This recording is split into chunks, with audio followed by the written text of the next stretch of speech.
As many of you know, the Naturalist Nights program is a free speaker series that happens up and down the valley, up in Aspen and in Carbondale, that's hosted and put together by the Aspen Center for Environmental Studies, or ACES, the Roaring Fork Audubon Society, and the Wilderness Workshop. So it's an awesome partnership. And these happen here at 5:30 on Wednesday nights, and in Aspen at Hallam Lake at 7 o'clock on Thursday nights. And so, as I mentioned, you always can check these out online. They're being live streamed as we speak on our social media channels, and they are archived. And so if you ever are sick and can't come, or just miss it, or want to share what you saw because you thought it was so great, you can go find them and share them with your friends. And they're all on our websites. We have some organizational information here on the table. Feel free to help yourself. All of this happens because of amazing sponsors. Some of the sponsors on this slide are actually in this room tonight, and that's always say thank you to every one of you. And I always remind you to tell others that you know, who, if you frequent these businesses, to tell them thank you.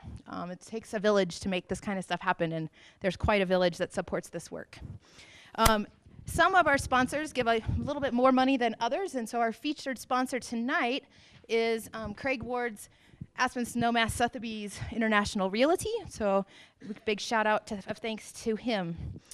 As I mentioned, these are filmed, but also they get aired on Grassroots TV throughout the year.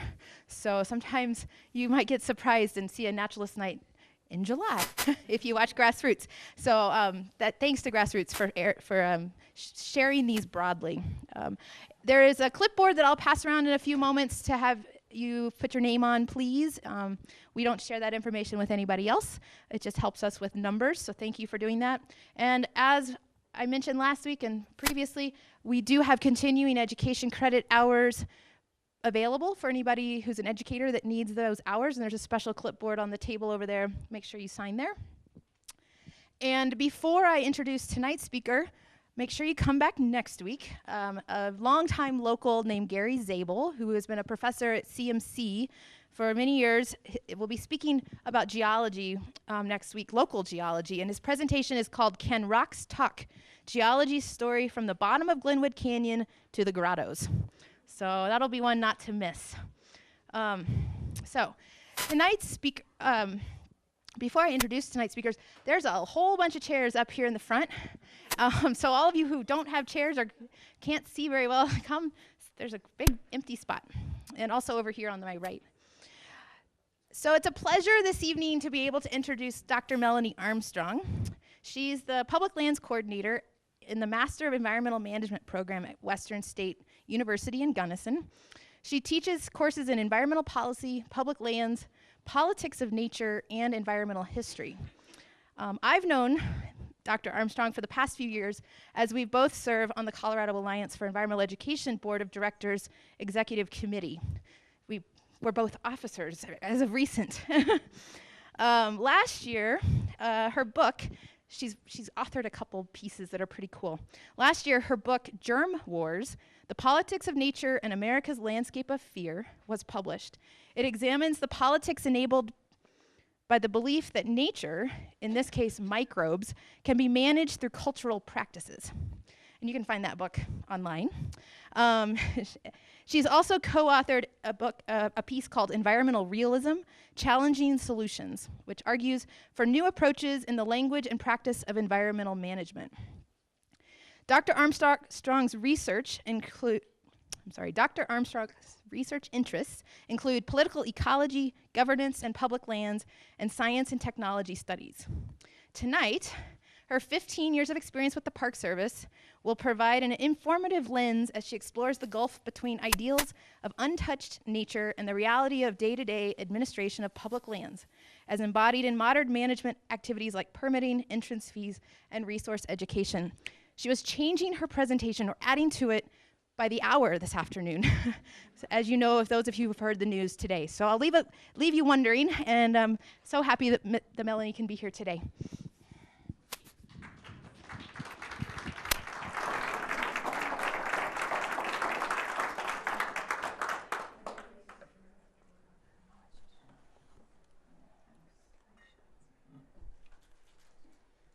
That's there. Cool. All right, I'll give a moment to make sure all the mics are working. Everyone can hear me. Very good. Forgive me too, because I am recovering from a cold enhanced by a drive over several mountain passes this afternoon. I can hardly hear myself speak. So please let me know if I'm too loud, too quiet, whatever I can adjust to. And know that my slides are mostly backdrop here, hopefully to keep things a little more interesting. But I'm going to explore a lot of ideas with you today, and I hope you'll be patient and excited and eager to explore those with me. And I look forward to talking with you after and hearing some of your response and thoughts in reaction to that. So I'm coming to you today from a slightly new position for me. Academically, as you heard in my introduction, I'm an environmental historian and a political ecologist. So I look at the history of our cultural relationships with nature in order to understand something more about who we are today and what shapes our relationships in the present. So I look at geology and biology. As Sarah mentioned, I recently came out with a book about microbiology, in particular how our relationship with microbes has sort of shaped the world that we live in today. But I also look at the social systems in which we live our everyday lives as they shape the material environmental world around us. And so I like to play at that intersection between that which is cultural and that what is natural, and really push those together and pull them apart and see what happens in that conversation. On the other hand, I also spent 15 years working as a park ranger with the National Park Service. And in that career, I had a whole different perspective on what it means to be an environmental manager.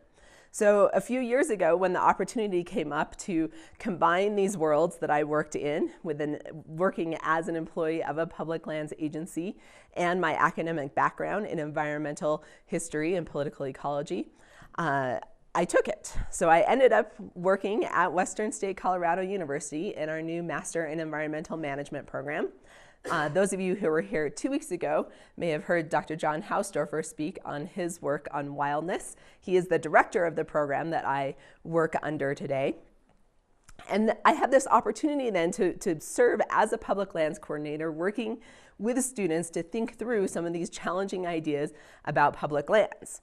And my hope is that in that work, I can bring together those big questions along with some practical ideas and thoughts that these young folks who are going out to pursue careers in environmental management will take with them in order to be better prepared to address some real public lands management challenges that they'll be facing in the near future. For example, we have seen, this is what Sarah saw me adding to my presentation this morning, headlines. The top two from just hours ago, the bottom two from within the past couple days, thinking about what public lands mean to us as American citizens, what they mean in a global context today, what they mean as political tools and devices being used by one party or another. Public lands are very much in the public eye today, as they have been, I will argue, throughout a lot of history. But I have the opportunity then, I think, to bridge this world where I've worked in public lands into the contemporary moment and offer some thought and reflection. And that's what I hope to do today. I hope you'll be excited by the chance to maybe gain some background and some environmental history perspective that will give context to what we're seeing happen today, but also maybe some tools to think through what is going on in order to find more progressive ways forward. What options are available to us? What can we do as citizens in this new political climate to rethink public lands and find ways to assert an identity around public lands as we want it to be today? So I'm going to start this journey back when I was working as an interpreter, an interpretive park ranger at Canyonlands National Park. It's September 30th, 2013. I'm working in the Island in the Sky district of Canyonlands, and for about 3 days, there's been a lot of talk in the media about a potential government shutdown. There's a funding crisis at hand. Obamacare is being debated, about the funding of Obamacare is being debated in Congress, in both houses of Congress. And it seems more and more likely that there's not going to be a resolution between the two political parties and the president in order to get a budget on the table for the start of the new fiscal year on October 1st. Now, here's the thing. It is actually illegal for an employee of the federal government to spend any time preparing to not work. You can't go to work on September 27th and say, okay, if a government shutdown is going to happen, what are we going to do? You can't do that. That's a misuse of taxpayer money. So we're still going to work, pretending like everything's fine, going up, talking to visitors who are coming in panicked about what's going to happen when the park shuts down. And all we can say is we don't know. We're going to wait until we see what happens in Congress. We're holding out hope that things are going to come through and we're going to get our budget. About noon on September 30th, I received the first directive of how we were going to handle a government shutdown should it happen. So it's noon. I get off work at 5. I've got about 5 hours to figure out how to close a national park. I remember hearing a story in the news once about the restaurant chain Denny's, famous for being open 24 hours a day, 7 days a week. And they made a decision one year to close for Thanksgiving or Christmas or some holiday. And there was like catastrophe ensued. Nobody knew where the keys to the buildings were. Like nobody had gone through the process of closing a Denny's restaurant before because they were always open. You never had to lock the doors. And I felt like that when I was trying to figure out how to close a national park, right? So you think, first of all, okay, I can lock the buildings. I can lock the building, I can put up signs. That's easy enough to do. We actually got directives from Washington, D.C. about what our signs were going to say, so I could figure that part out. But then I had to think about, okay, now I'm going to keep people from coming into the park, right? That might be the place to start anyway. So we need to put out some signs on the road and maybe close a gate. Guess what? The road to Canyonlands does not have a gate. So we made one. We went and got us some barricades and cement and kind of poured ourselves and some posts and put up a gate in front of our park. We didn't have one, so we went and out and improvised. So now you think about, okay, what do you do about the people who are already there? All right, so there's people who are camped in the campground. I've just put up a gate that's going to trap them in the park. Do I have to tell them to leave? Do I allow them to stay? Do I let them kind of leave voluntarily? Remember, I have no idea whether the government's going to be shut down for 12 hours or 12 days. So I'm thinking through this process, okay, well, maybe we go and tell them at least that the government has shut down and maybe that they should think about leaving, but I'm not gonna like force them out of the park. And then there's people who are on like multi-day river trips way in the backcountry. Are we gonna go hunt them down? Are we gonna ask them to leave? They can't go upstream. Do we let them finish their river trip as they continue on out of the park? All right, so we've got these people taken care of. We kind of came up with a plan. We allowed folks who were already in the campground to stay the night, and then most of our visitors were one-night visitors anyway, so they kind of trickled out. But then we have a virtual presence as well. This is the modern park. So there's plans being made about shutting down our internet, about closing the website, about stopping social media posts. We had pre-recorded messages that we had to record on all of our outgoing answering machines. And basically we were allowed to come into work for about 3 or 4 hours the morning after the government shut down to make sure that all of that was taken care of. Now, as government shutdown is again in the news and people are thinking about what that means, I'll spend just a moment talking about why government shutdowns happen and what that means for employees. The long and short of it is that the government, we operate on an anti-deficiency act. So the government's not allowed to spend money that it doesn't have. And if Congress doesn't appropriate money to the government, then those who spend money, basically employees who earn money that's an expense on the government, are no longer able to work and earn their wages. And so by going into work for a few hours on a government, when the government was shut down, I was already violating the Anti-Deficiency Act because there was no guarantee that I could be paid for the work that I was doing.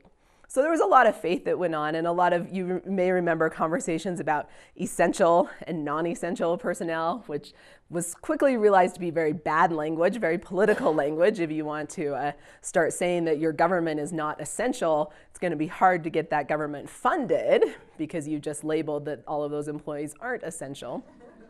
So then they switched and started calling us accepted or unaccepted employees. So I was one of the unaccepted ones. I had a few hours to work and get my work done, and then basically I had to go back and sit in my residence. Now at the time, I lived inside the boundaries of Canyonlands National Park.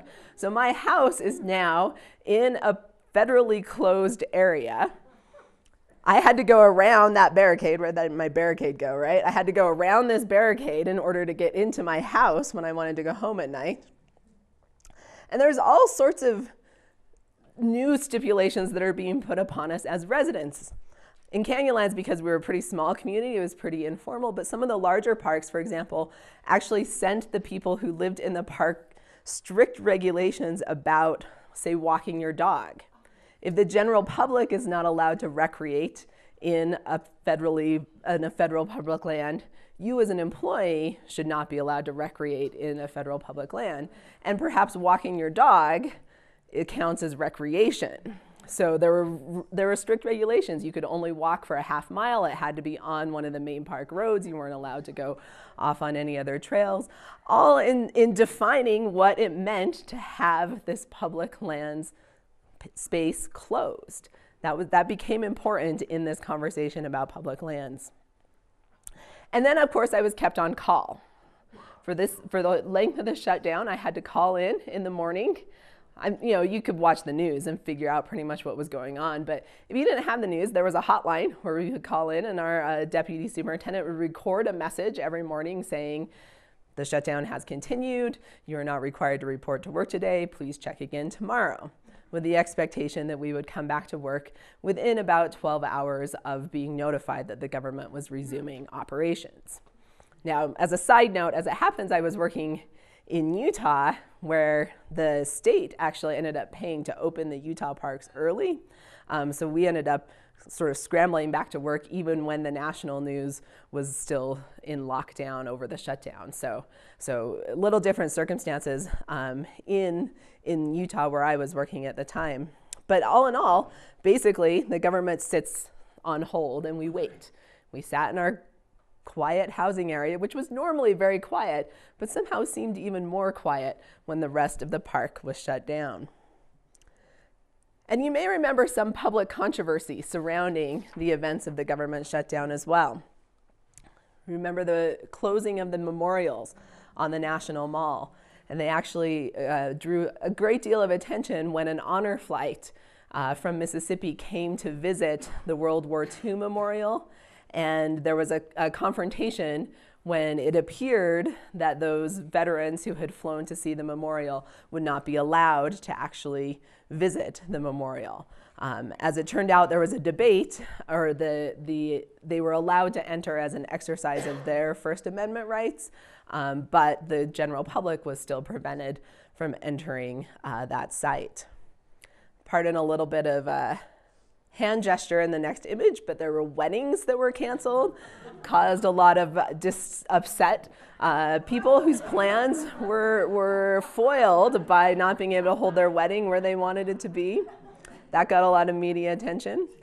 And we also saw a number of acts of civil disobedience, where people chose to express their First Amendment rights by climbing over barricades at Zion National Park and other places in order to force entry onto their public lands.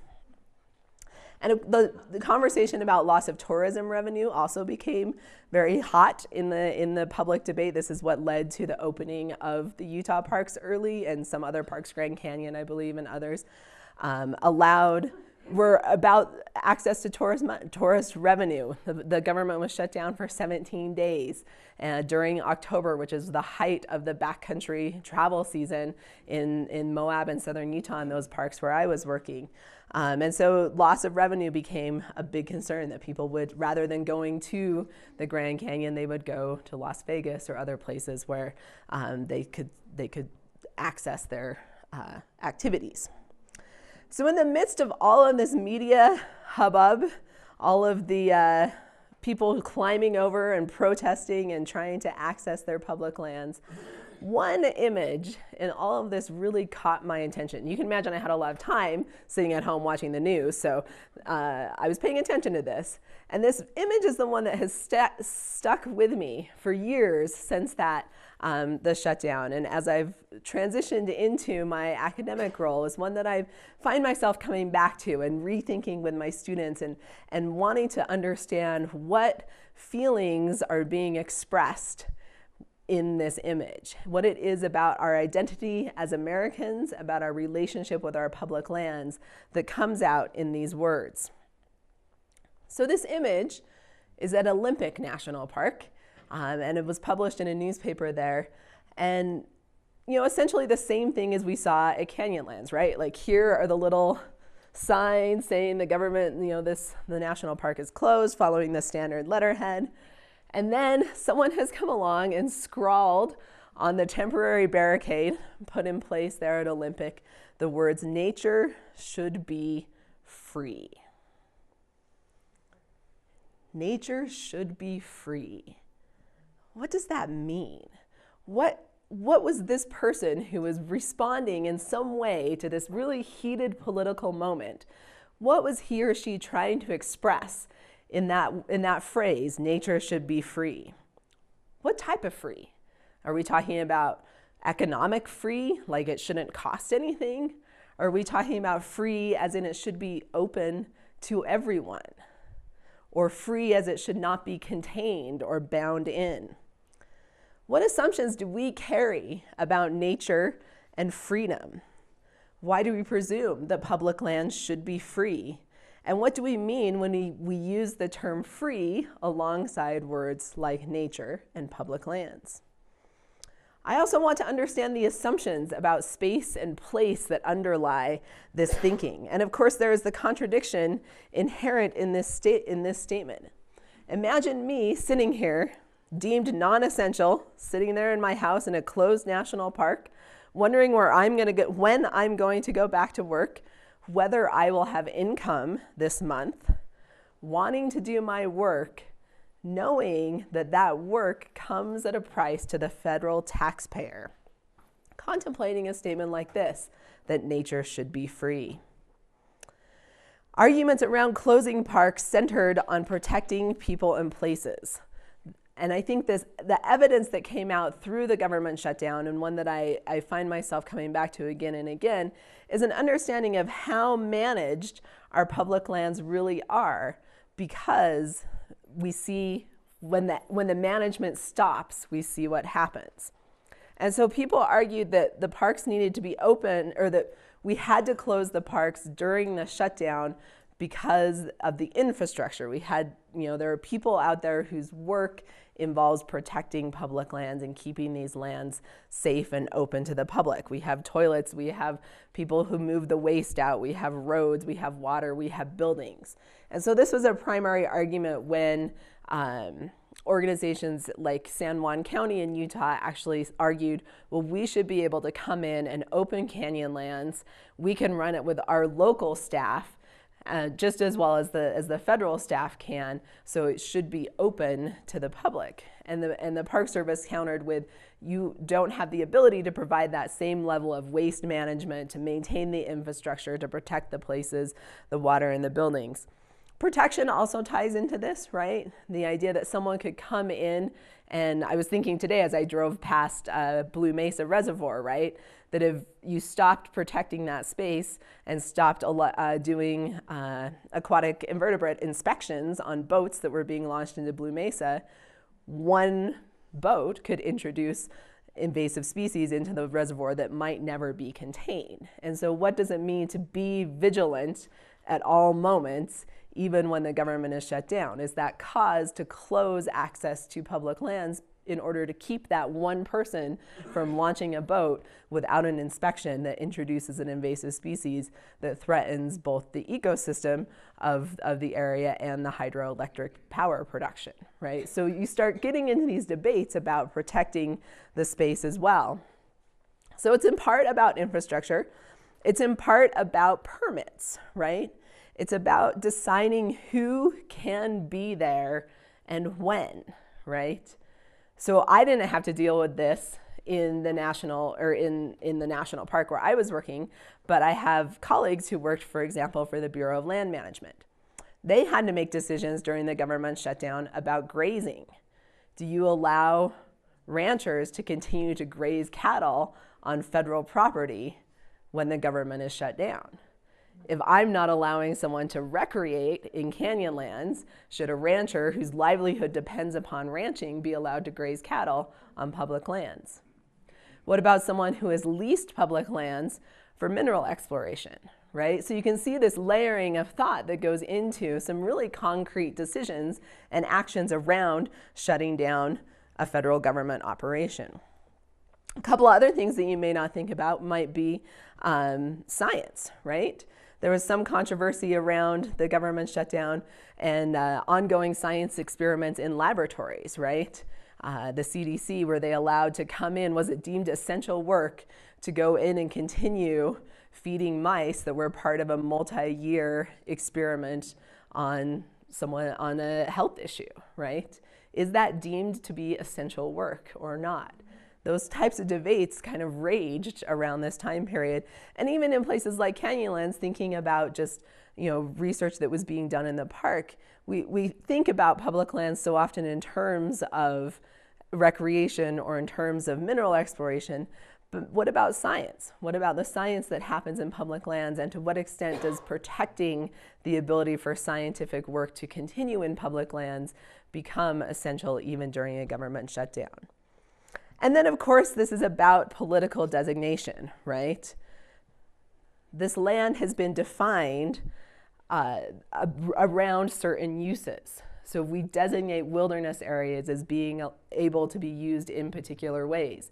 We designate backcountry areas as being able to be used in particular ways. So the arguments around closing the public lands centered around being able to enforce designated uses.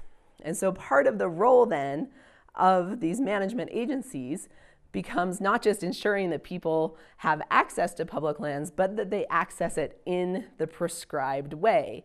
And that way, it's our policies and our regulations that have also shaped our public lands and allowed them to actually become defined in a way that can be enforced. So see, that kind of circular logic there, right? In order to define the public lands in particular ways, that's a policy act, and then you bring in agencies that enforce those policies that reaffirm that the public lands continue to exist the way that they have. And so this becomes this complex world full of different types of permits and policies and infrastructure and science work going on. This becomes the form of nature that we're fighting for here. When that person scrawled across the words, "Nature should be free," I keep wondering, was he or she thinking about nature in terms of this national park landscape that's so complex and layered with meanings and different ideas, or simply about trees and bison and wolves and all of those kind of fun nature symbols, right? This, I would argue, though, is the form of nature that we are fighting for. It's the only form of nature we know, and it's managed, and it's a particularly prescribed form of nature.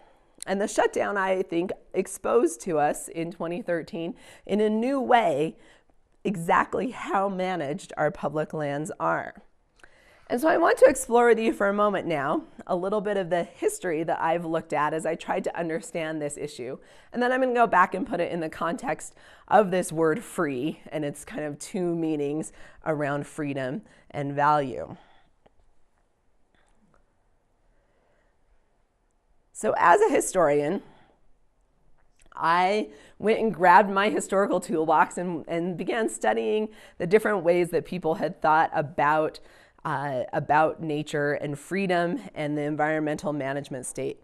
And I learned a lot from other historians along the way, but I also started at a place that I came from in my own life and my own experience in public lands. I worked for many years in Yellowstone National Park, where we tell often a very famous story. And the story has to do with one of the early expeditions to Yellowstone. And they're traveling, it's the 1870s, they're traveling around Yellowstone, really amazed by what they'd been seeing in this place. You see geysers shooting out of the ground, sort of geologic marvels, this crazy new landscape. And the story goes that they were kind of concluding their expedition in a place where two rivers come together and form the Madison River, which heads out of what is now Yellowstone National Park.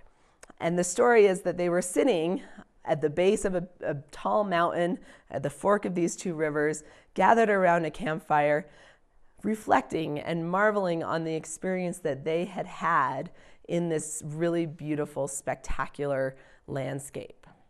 And as they sat there around the fire, the story goes, they actually pondered aloud to each other about this place and what it could be. And they thought, wouldn't it be great if we could protect this place and turn it into a park, a place that everyone could come and enjoy and experience what we have experienced here.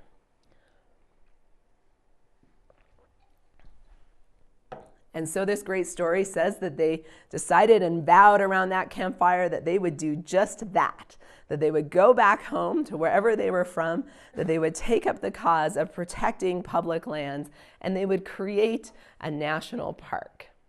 And then they went and they did, and we have Yellowstone National Park as a consequence of that singular campfire experience, the conversation and commitment of a few men gathered together to protect our public lands.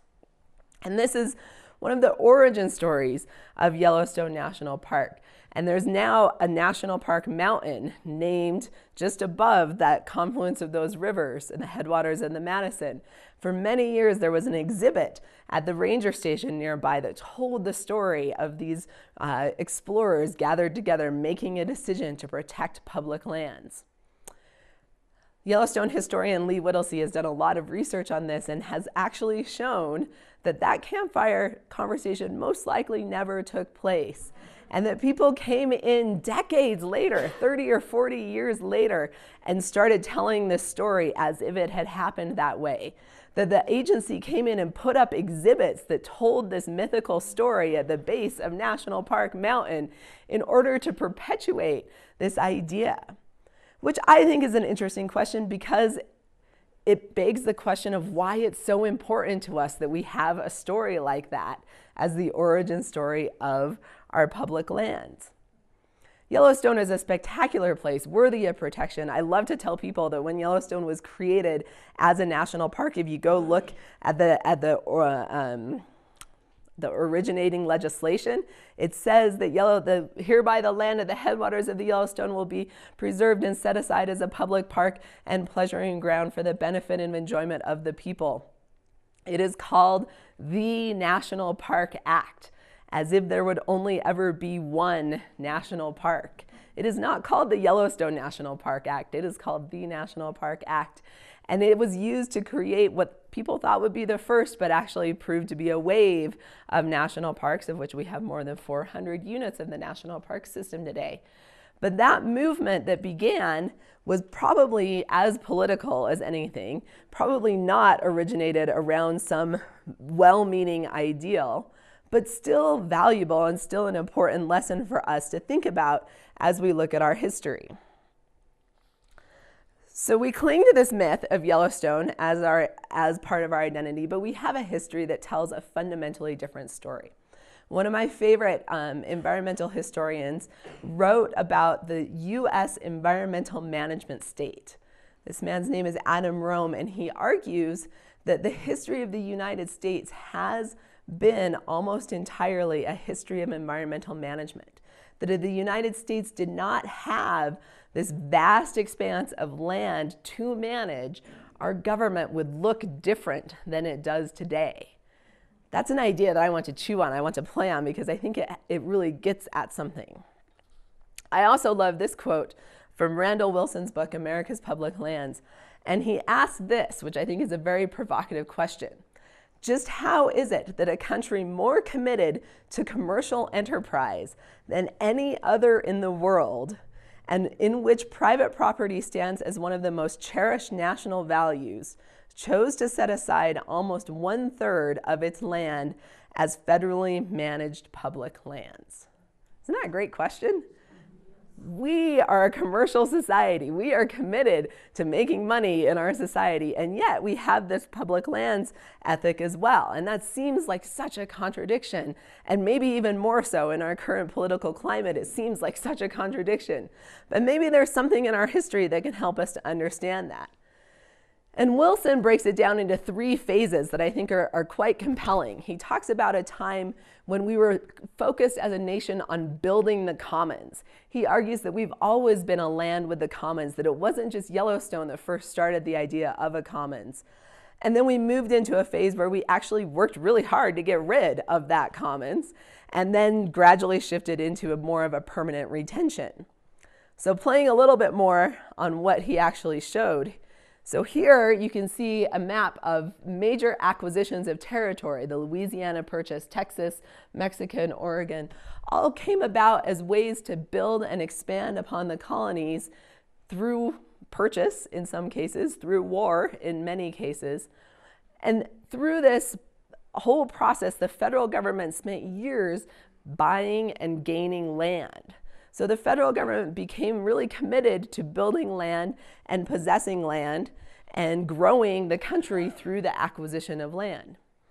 And in so doing, there had to be some very particular ideas about what that land was like. The land had to be pristine. It had to be untouched.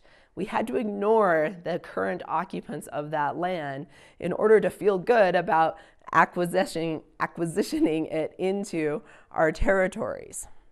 So we went through this phase of building the commons. And so for a long time, the US had mostly land. It was a poor country with a lot of land. And so when we needed money, whether it was money to go to war, money to create states, money to build our Federal Reserve, the easiest way for us to do that as a nation, as a federal government, was to sell off land. And so once that commons was built, the federal government shifted into a nature as commodity thinking and began selling off that land. And it didn't matter that it went for pretty cheap in those days because it provided a steady stream of income to the federal coffers at a time when the government had nothing else to generate revenue. And so we went into this period of disposing of the commons into private property. And we saw this in acts, the series of Homestead Acts, other acts encouraging westward migration and settlement. This served a couple other purposes as well. It served to establish states, right? Part of growing the nation was about disposing of the commons to the states, not so much in terms of giving the land to the states, which is a fallacy, which I would love to talk about at length, but I won't for now. The land was never given to the states except for those small parcels that were given as part of the school trust lands, which were given to states and states still possess. But the land was given to settlers, and it was sold to settlers at a way that would generate revenue for the federal treasury and would put people out there to form cities, to form communities, to become states. And so all of this work was using the commons to actually grow the nation. And that was very deliberate.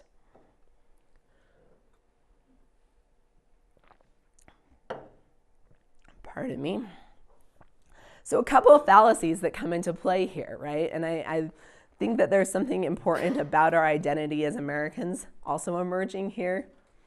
Thomas Jefferson was really about equality. He really loved the idea that every man, let's say man, every man could go out and own some land, start a farm, and sort of contribute to the nation. We might call this the agrarian ideal, right? Jefferson wanted people to be able to get a start for themselves through the ownership and possession of land. Private property, it turns out, was really convenient in setting up a democracy. If you're coming from a situation where a king or a monarch or some other authority owns and controls the land, and you only get to work on the land at the bequest or the will of that authority, owning land becomes something pretty special. And if you're starting a new nation and you don't want that king or the monarch or whomever to have a lot of authority, you don't want one person to rule everything, it makes sense that the best way to distribute power among people to create a democratic government is actually to distribute land among people. Land equals power, and therefore distributing land widely allows us to distribute power widely. And so this was one of those key ideas clung to by our founding fathers, particularly Thomas Jefferson and those who held with his camp of ideas. But then beyond that, as time goes on and that connection to private property perhaps should yield a little bit. I think that we cling to that still as such a strong identity as who we are as Americans. And in that we assume that private property rights supersede the rights of the government to manage land. Think about countries where most of the land is owned in private, right? How do you manage for ecosystems in countries like that? The government has to exert some authority over protecting rights above private property rights. So why is it that we bind ourselves within this country to the idea that private property rights supersede the rights of all citizens to health, to clean air, to clean water, to recreational values, to access to nature? There are plenty of other models in this country and beyond that show that a government could still say, you as a private property owner have to follow these regulations, that you as a private property owner have to respect these things in order to look out for the good of all citizens, which is what governments set out to do. And so this idea that the private property and the dispersal of the commons is the only way forward for this nation, I think binds us. It limits our ability to think about what we actually want the government to be. So was there the fear that the only way to keep sort of wild, untouched nature wild is through public ownership, I think limits us. I think that if we could find ways to think about that in terms of private ownership, it maybe takes a little bit of the pressure off of our public lands as being the only place where we can protect these values that we come to adhere to as citizens. So that's a little diversion. I'm going to come back here to this commons that we've now brought together. We've disposed of it as much as we could, and basically you're left with kind of the drudges, right? People like Yellowstone now, but back in the day, Yellowstone's about 9,000 feet above sea level. It's under snow for 9 months out of the year, and there's these crazy hot springs that come out of the ground through really acidic soil. It's really only good for growing lodgepole pine trees. Nobody wants to set up camp there. So why not make it a public park and pleasuring ground? No one else is doing anything else with it, right? And so you see this sort of the leftovers of the commons that are left behind and left to be done with whatever the government wants to do. And so you see in the history of the Homestead Act, right, as it moves further west, suddenly instead of giving people small parcels of land, they're giving them bigger and bigger parcels of land because really there's not much you can do to ranch or farm or maintain a landscape that's in these smaller parcels in Arizona. And so eventually the government is just left with the land they couldn't get rid of. And that becomes the commons that we know of today and think about as public lands. But it's already a problematic landscape because it's been cut up and divided and the good parts have been taken away and the stuff that people think they can make money off of has already been taken away. And you're left with kind of an unwanted landscape that's divided up in chunks. You can't really manage it well for ecosystems because it's not well connected. You can't manage it well for making money because all of those money-making parts have already been taken. And so the government's left in kind of a bind. It's supposed to make money off of its commons. That's what it's always served the purpose for. And yet now it's left with land that it's not successful in making money off of.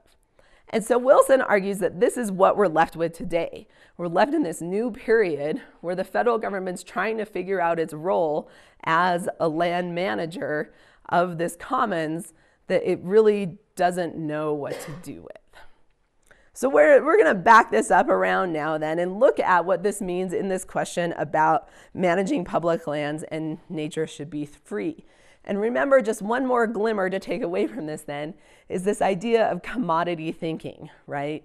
In order to get people out there on the land and settle it and farm it and produce out of it, we transformed nature from pristine, wild nature into nature as commodity, nature that's something that had value that could be bought and sold, traded on the marketplace. And this is a very different way of thinking about public lands and bringing into this conversation about what nature should and should not be. All right, so nature should be free.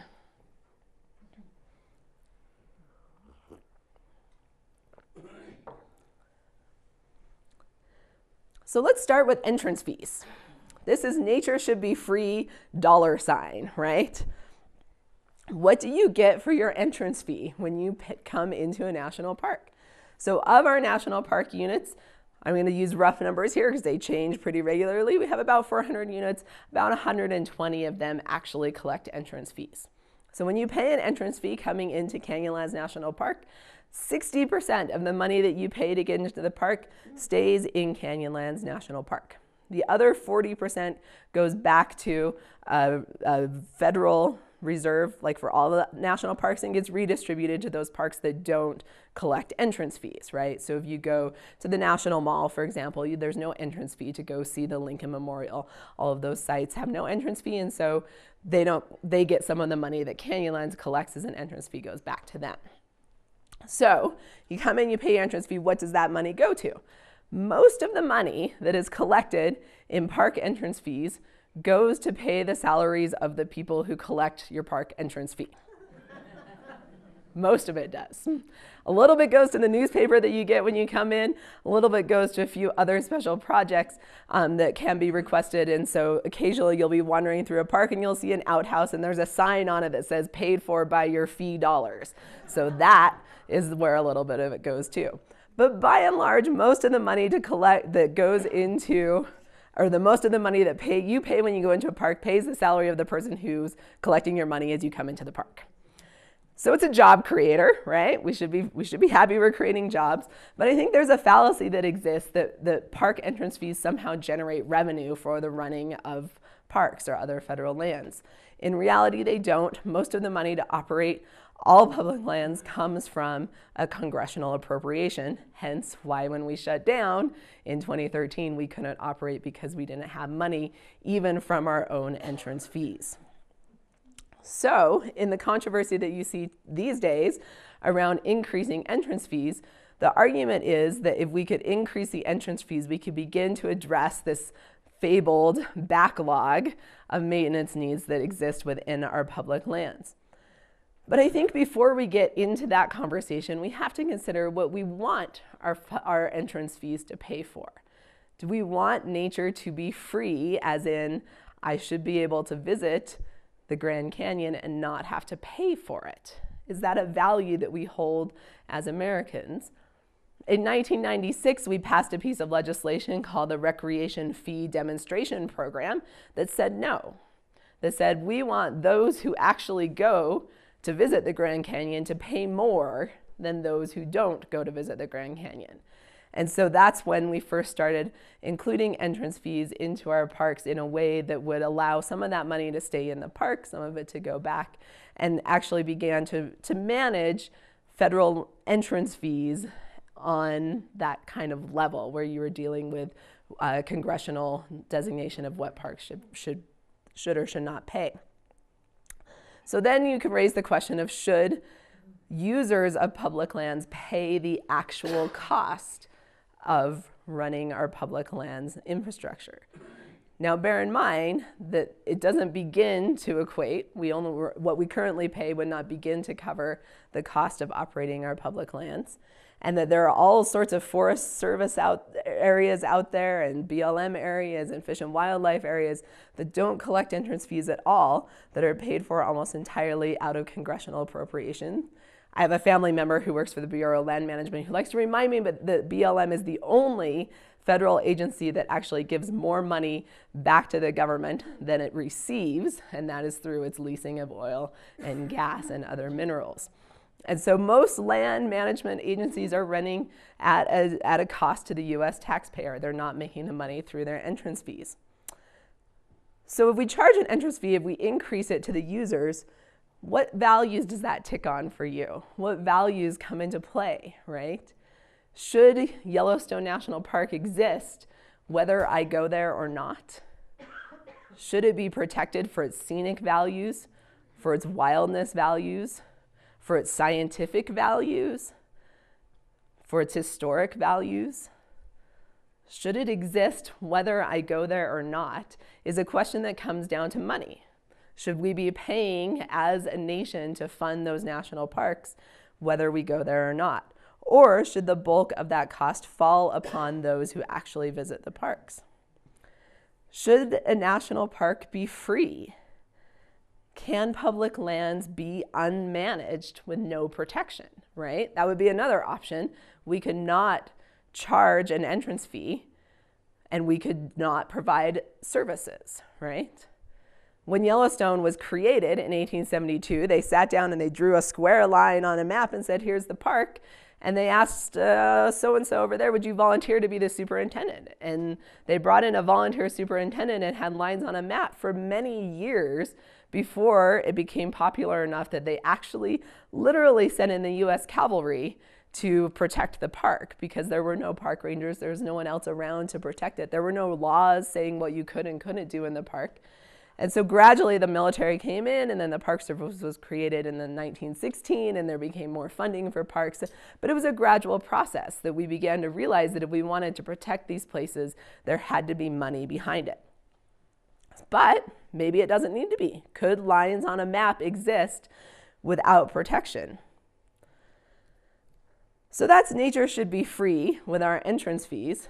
What about nature should be free with permitting and access? Part of the logic behind the proposed $70 fee increase in 17 of our major national parks is to limit use. The idea being that they're going to charge $70 per vehicle, which when I left Canyonlands, it was $10 per vehicle. They recently raised it to $20 per vehicle. So this would be more than it would be $50 more than the current entrance fee to Canyonlands if this legislation goes through, or if this policy goes through. And if this policy is approved, for 6 months out of the year, the entrance to Canyonlands would be $70. And so the idea being that that's going to, through market forces, drive people away from Canyonlands during the busiest time of the year. They'll choose to visit in the off season when it's not as busy, or maybe they won't visit at all, right? So part of the argument behind those fee increases centers upon distributing visitation to avoid crowding in national parks. But I would argue, and this was something that I debated in many ways during my tenure with the Park Service, when we say nature should be free, do we actually mean that nature should be open and available to everyone? What does it mean when we have a $70 entrance fee to kind of an obscure little park outside of Moab? Let's be honest here. So what does that mean about access? What does that mean about the cost of visiting our public lands, of recreating on our public lands, and about valuing certain public lands above others, right? It's easy to say, well, you don't have to go to Canyonlands, you can go recreate somewhere else. Go visit your national forest. But think about what that statement says about the value of Canyonlands versus those cheap and free public lands outside in your backyard, right? So think about what the value actually ascribes to these places. But part of the idea then is to push, if you can push it on a money scale, then you don't have to do it in a permitting scale. So there's also talk in many of our national parks about limiting access, about cutting the number of people that can go into a park on any given day. I was visiting Zion National Park over the holiday break, and they actually closed Zion Canyon about 10 o'clock in the morning and said, the canyon's full, we don't have any more room for visitors in there. It'll reopen about 2 o'clock or 3 o'clock this afternoon when the crowds thin out. Check back in a few hours, basically. They closed access to the main scenic drive in Zion because it was too crowded, because there wasn't room for people to park and enjoy the place. What does that mean when it comes to visitor experience? That's the debate that we always struggled with. Visitors want to go to a park and experience it in its pristine, quiet solitude, all of those wonderful forms, but if it's crowded, maybe they're not having that positive experience, and we could limit that. We could limit the number of people that come into it. So if if free means that anyone can access it, when we impose permits on things, how does a permit change our way of thinking about public access? There are all sorts of barriers to getting permits and such as well. Plus, this is about commodity thinking still. Does limiting the numbers increase the value of a commodity, like a limited edition print, right? If fewer people are allowed to access it, does it become more valuable? What knowledge and resources does it take to access a system that is permitted? You have to have access to a computer. You have to plan ahead. You have to have certain timeliness. Some of my students in the MEM program are here tonight, and they're working on permitting processes that are going into place in your backyard in the White River National Forest, thinking about access through permitting. It's an important time in our public lands because this has something to do with our values. This is shaping the way that we value these places. Permitting has a long history in our public lands. I'm going to touch on, it's like poking a fire because we don't have time to go all the way into it. But I'm going to touch on a longer history of permitting that has to do with permitting for grazing, right? This caused a certain amount of controversy not too long ago about people's permits and the rights to use public lands for their own profit, right? So permitting, that legacy of permitting that has long been in place for grazing, for timber harvest, is moving into recreation. And I think it bears pause to think about what that means and the implications are down the road. All right, so here we are. Grand Canyon's closed. Government shut down. We wait 17 days. We open. We come back with all sorts of thoughts about whether nature should be free. I want to end with another provocation from a year ago now, thinking about the role of government in managing places and what we value in our government employees. Just about a year ago, we inaugurated a new president. The National Park Service, who manages the National Mall, took a photograph of the inauguration, posted it on their Twitter feed, and compared the size of the crowd of the Trump inauguration to the Obama inauguration 4 years earlier. You may recall that led to some dismay among the administration, along with a couple posts about climate change coming out of another park, led to a gag order being placed upon social media of the National Park Service, basically restricting their ability to engage in this political discourse. In response, we saw the rise of the alt-NPS movement, an alternative Facebook site being created, posting ideas about censorship, about what government employees should and should not be able to say or do, and sort of the rise of this movement around an alternative identity for a civil servant. So I want to explore this for just a moment. As a rule, liberal governments tend to support bureaucracies. But maybe there's this overreaching judgment that bureaucracies are bad. Nobody really likes bureaucrats. There's a theorist, Hannah Arendt, who said that you need not be a murderer to carry out genocide, and that's due to bureaucracies. They seem to be the opposite of individuality. They seem to work against our kind of liberal ideas of who we are as a society. So why is it that in this moment that our liberal thinkers seem to love the idea of the rogue civil servant, kind of going against the man, right? In this case, quite literally.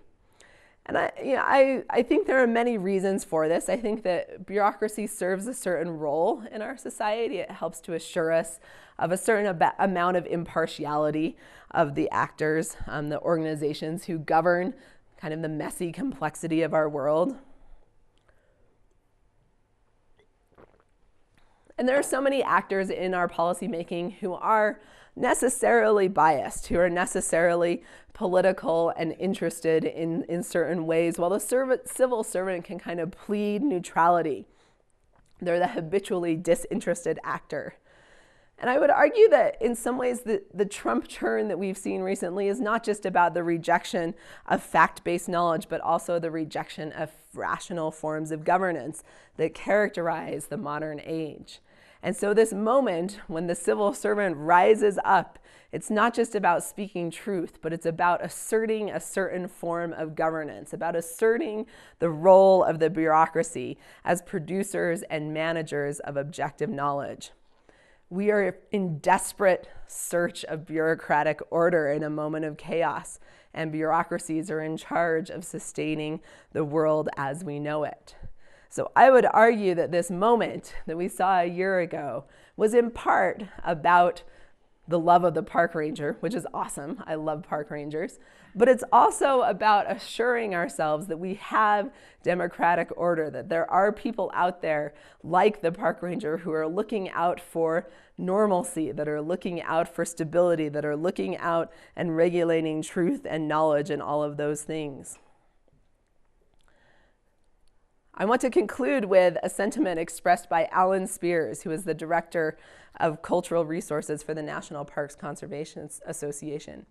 He wrote a column arguing against a famous statement that you've probably heard by Wallace Stegner, who referred to national parks as America's best idea.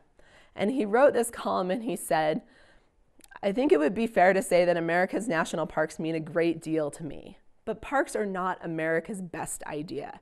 And describing them as such may be preventing us from creating and sustaining the diverse constituency our national parks need to survive and thrive in their second century. As an African American, I will tell you that national parks don't crack the top 10 list of best ideas. The Emancipation Proclamation, the 13th, 14th, and 15th Amendments to the Constitution, the Voting Rights Act of 1964, the Civil Rights Act of 1965, respectively, all occupy a higher place in the order of best ideas than our national parks. I think our national parks are like most of the other laudable, lofty ideals created by Americans, an ever-evolving concept filled with a great promise and in need of constant stewardship. If our job as citizens is to help create a more perfect union, then it makes sense that we should all have a role in creating a more perfect national park system." I think that's an important thing to consider. I think it's important to recognize national parks not just as a great idea that we once had and pat ourselves on the back, but as part of this evolving conversation about democracy, about who we are as Americans and who we want to be, what our ideals are. And they give us this great opportunity to exercise those ideas and to put them into play, especially when it comes to environmental challenges and issues that we face every day. Pardon me. Earlier this week, we celebrated Martin Luther King Day, and we see images like this of Martin Luther King standing and sharing his ideas with the world. And we chose at this time, we spend a lot of our time thinking about Martin Luther King and what he did to bring about rights for us as people, as individuals. But when we look at this picture, how much time do we spend thinking about the place where this took place? Martin Luther King's talk happened on public lands. It happened on a place where Americans had the ability to gather together in a public space and exercise their ideas of democracy and citizenship. And that same thing that happens on the National Mall could happen in any of our public lands. That when we act on these public lands, we act collectively as citizens and make decisions about what we want for our shared future. After the government shutdown, I was called back to work. I was told that nature was no longer free, that I had to get back to work managing it and do my work as a civil servant, as a bureaucrat, as an arbiter of knowledge and government. For nature is neither free nor free, but still central to who we are as Americans, as humans, and as residents of this planet. Thank you.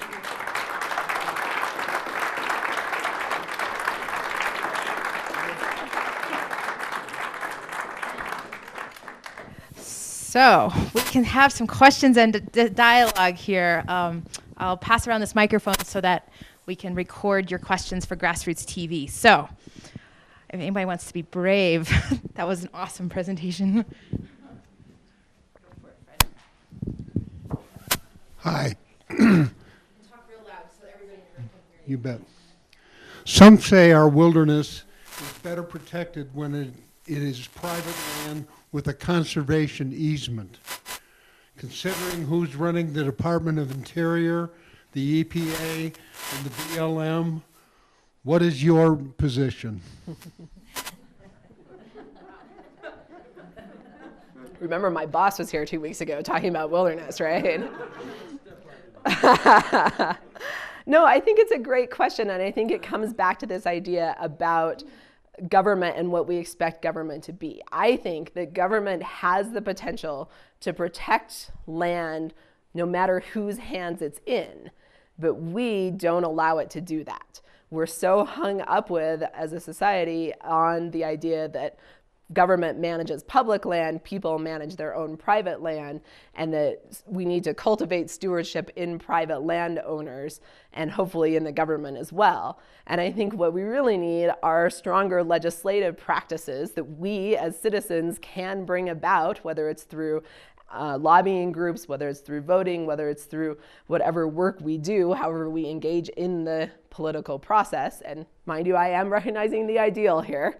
But I think that we have the potential to create legislative practices, to create policies that protect our landscapes no matter whose hands they are in, whether they're in public land or in private hands, because we need to let go of this idea that just because I own land, I can do whatever I want to on it, my neighbor be damned, right? Like, we need to recognize private stewardship as a social responsibility, not just as a pleasant thing to do when it's convenient, right? And so I think, and this is sort of coming from my policy background as well, I think we fall short. We don't recognize the potential that policy could have to actually protect land no matter whose hands it is in.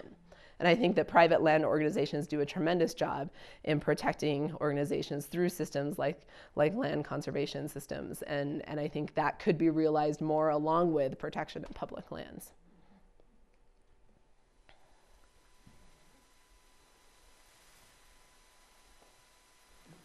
I give you lots of provocative ideas. Come on.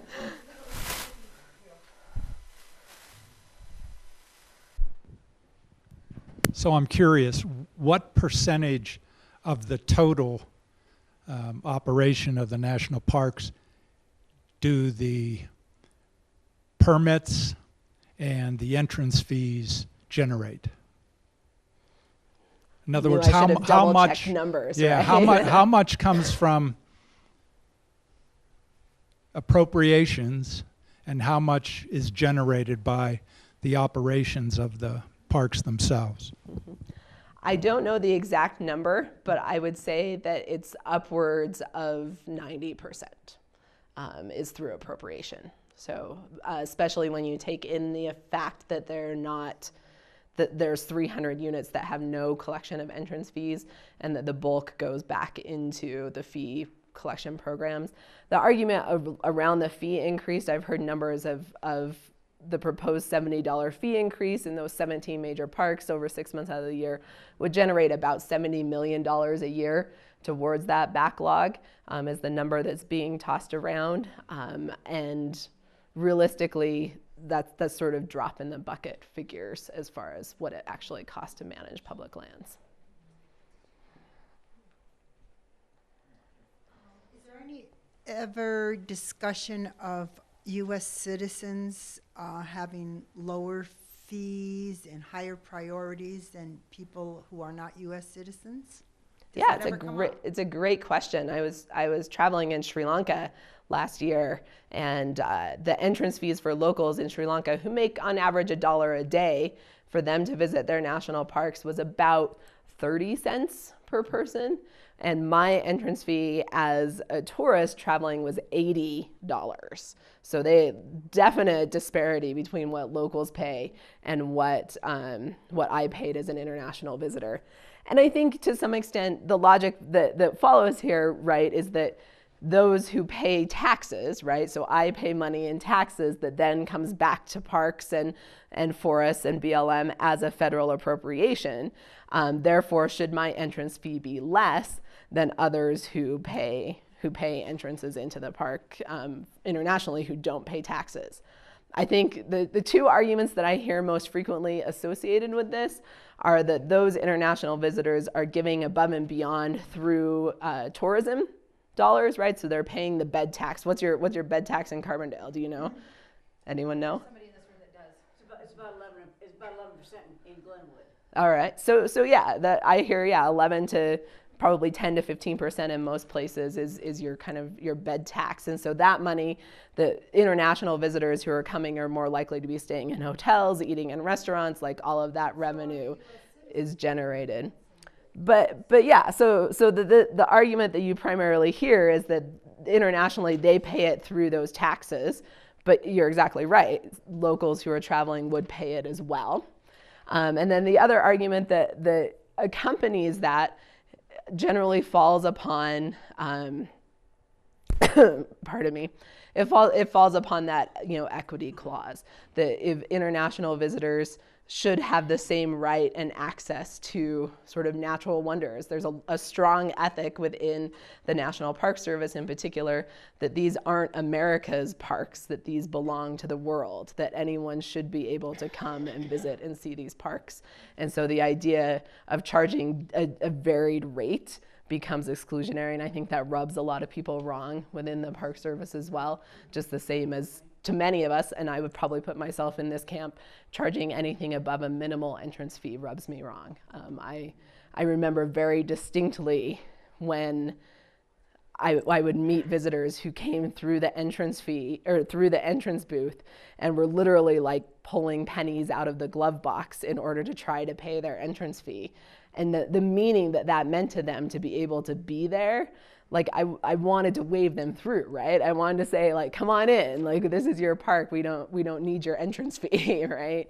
And so this question about use and who pays for the use becomes really interesting really quickly when you start to think about many layers, including international visitors who visit a lot of our parks. We're going to do one more question. So Michael's got it here. Okay. So yeah, the increased fee seems like an unfair way to decide who gets limited out of experiencing parks. And you mentioned that some of your colleagues are talking about other ways, and there's lotteries and reservations. Are there different ways that you think are more fair, or just creative ways to limit use like that? Yeah, I think fairness is a really great question, right? Like how do you measure access and making sure that everyone has fair access to a site? For me, and I'll tell you my biases going into it, is that I think that we need to accompany this conversation with a real consideration of carrying capacity, right? Like, what is the experience? I worked at Arches National Park in 2001 when we had 700,000 visitors per year, and I felt like it was crowded. I can go there now and there's 1.3 million visitors a year and I feel like it's crowded, right? But there's still people coming in, and I was there 2 years ago and saw sunset at Delicate Arch with only 3 other people, which I didn't think was possible anymore, but I was there in like a Wednesday in January or something, right? So I think that this question of access needs to be accompanied by a question about what we could create an infrastructure to hold in our parks, right? And so does it change the experience? Certainly it does. But is it more fair to allow everyone to have the opportunity to see Delicate Arch, or to limit the opportunity to ensure that someone can get a solitary experience? And so as an educator, I come from an environmental education background. I believe there has to be a way to accompany this with good education that helps people understand how to behave in a public area in a way that it doesn't impact the experience of others, right? I'm not going to be annoyed if I'm at Delicate Arch and there are 5 people standing around beside me also quietly enjoying the sunset, but I might be annoyed if there are people, standing in front of the arch, burning incense and shouting, hollering, whatever it may be, that might impact my experience in that place. And so are there ways that we can educate people? Are there ways that we can help ensure that everyone can have a positive experience without limiting that access? I think that's a question to consider. A lot of it comes down to crazy drivers, right? We don't do shuttle systems when they're too expensive. Is that something we should subsidize? Is it worth the cost of paying more to make a shuttle possible in order to ensure that people can have a better experience rather than just limiting who can come in, right? So I think there's a money question at play here. And I think they all just need to be taken up together. I think early entry, when I was at Canyonlands, we talked about, could we do a graded fee structure where people who came in early got in cheaper than people who came in later? So you're still using the money, but you're not limiting who comes in, and maybe you get people into the park earlier in the day when it's generally less crowded. So thinking creatively about ideas like that. And I think that our superintendents and our park managers out there are doing that. I think that they really are, and they're holding public processes, and they're, in Moab right now, they're having a public comment period on their traffic congestion plan right now, where they're listening to businesses, they're listening to locals. They want to hear that perfect solution that's out there so that they can come up with a new way forward. I think it's just a really hard one, and I think they haven't found it quite yet. And I think no one likes it coming from the federal level and being imposed on them. So, Thank you. Thank you. Thanks for your comments.